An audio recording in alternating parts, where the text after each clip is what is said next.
আরে ভাই আসছি, দাঁড়া, আসছি। আরে ওকে চাউলগুলো দিয়ে নি, আসছি, দাঁড়া। কয়দিন ধরে না খেয়ে আছে তার ঠিক নেই। আরে এতগুলো টাকা! হয়তো সাহেব ভুল করে দিয়ে ফেলেছে, আমার তাকে টাকাগুলো ফিরিয়ে দেওয়া উচিত। কিন্তু আমারও তো টাকার অনেক প্রয়োজন। আমি যদি তাড়াতাড়ি টাকাগুলো জোগাড় করতে না পারি তাহলে আমারও তো অনেক বড় বিপদ হয়ে যাবে। কিন্তু আমার মা বাবা তো আমাকে সবসময় শিখিয়েছে কখনো কারো কষ্টের টাকা এভাবে নিতে হয় না। টাকাগুলো আমি তাকে ফিরিয়ে দিই, আমি কষ্ট করে ইনকাম করে নেব। শোনেন সাহেব। কি হয়েছে তোর?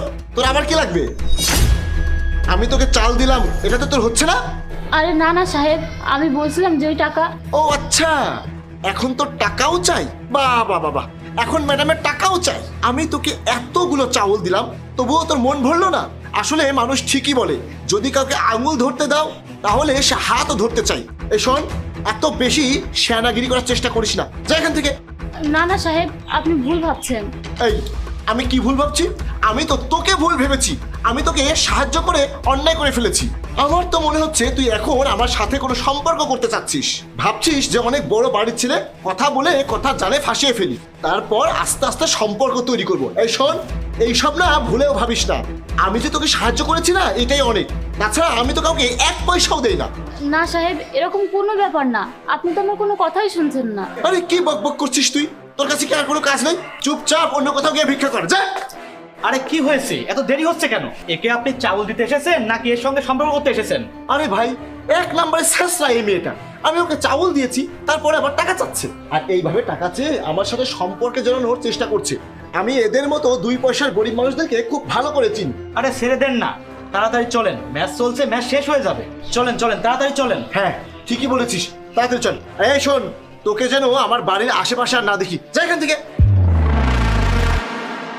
সাহেব কত খারাপ ভাষায় আমার সাথে কথা বললেন। আমি তো ওনার টাকাগুলো ফিরে দিতে চেয়েছিলাম। ঠিক আছে, আমার মনে হয় এই টাকাগুলো তার কোনো প্রয়োজন নেই। আল্লাহ হয়তো এই টাকাগুলো আমার জন্যই পাঠিয়েছেন। আমার তো টাকাগুলো অনেক প্রয়োজন ছিল। আমি এখন এই টাকাগুলো নিয়ে গিয়ে আমার সব সমস্যার সমাধান করব। হ্যাঁ, আমি যাচ্ছি।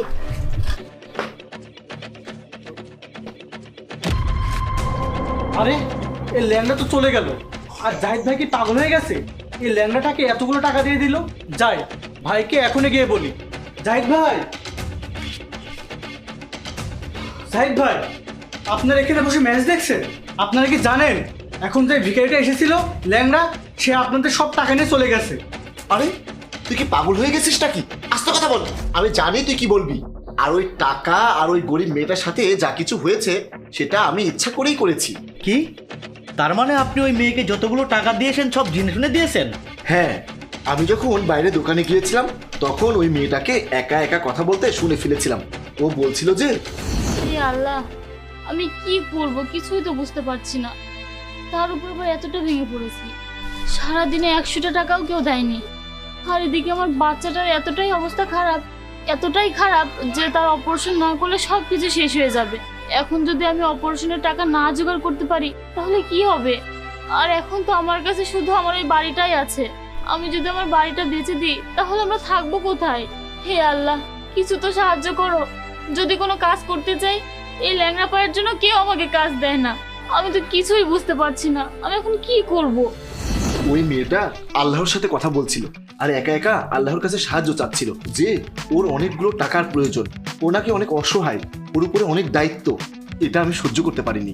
আর আমাদের বাবা মা তো আমাদেরকে এটাই শিখিয়েছে যে তুমি যদি কোনো অসহায় ব্যক্তিকে সাহায্য করো তাহলে আল্লাহ একদিন নিশ্চয়ই তোমাকে সাহায্য করবে। ভাইয়া, আপনি তো অনেক ভালো কাজ করেছেন, কিন্তু আপনি তো তাকে টাকাগুলো ভালোভাবে দিতে পারতেন। এসব করার কি প্রয়োজন ছিল?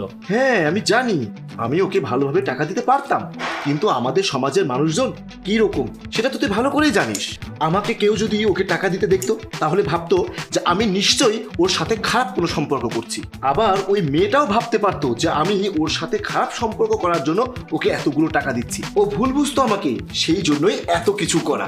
আর এই জন্যই আমি ওকে এত বাজে বাজে কথা বলেছি। আর ও তো বলতেই ছিল যে স্যারকে টাকাগুলো ফেরত দিয়ে দিই, স্যার আমাকে ভুলে এতগুলো টাকা দিয়ে ফেলেছেন। আমি ওর সব কথাই শুনে ফেলেছিলাম, সেই জন্যই ওকে আমি একটা কথা বলারও সুযোগ দিইনি। আমি ওকে মিছে মিছে অনেক ফালতু কথা বলে ফেলেছি, কিন্তু এটা ছাড়া আমার আর কোনো উপায়ই ছিল না। ওকে সাহায্য করার জন্য আমার কাছে শুধুমাত্র এই রাস্তাটাই ছিল। কোনো ব্যাপার না ভাইয়া, আপনি অনেক ভালো কাজ করেছেন। এমনিতেই মেয়েটা ল্যাংড়া, আর আমি ওকে কত কষ্ট দিয়ে কথা বলে ফেলেছি। বাদ দেন, কোনো ব্যাপার না। আসেন ম্যাচ দেখে একসাথে, ম্যাচ চলছে। হ্যাঁ চল দেখ।